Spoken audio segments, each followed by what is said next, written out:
WITSON. Today I'm just going to show you today's install, which is on a Citroen car, so just be mindful for this.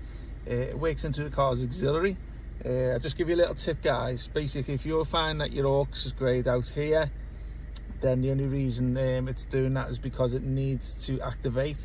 A way to get it to activate is actually to play a music app or play an app from the CarPlay side. Once it starts giving the sound output, it will show up. Now, if I do this with my phone and start playing some like a music app, it may cut my video off. Don't ask me why, something to do with software and CarPlay. But I've just held down the list button, which is over here. This one here, which just activates the aftermarket side. So I'll just go into here. Let me try that one there. I'm hoping my video's not going to stop, because sometimes it does when you play a music app.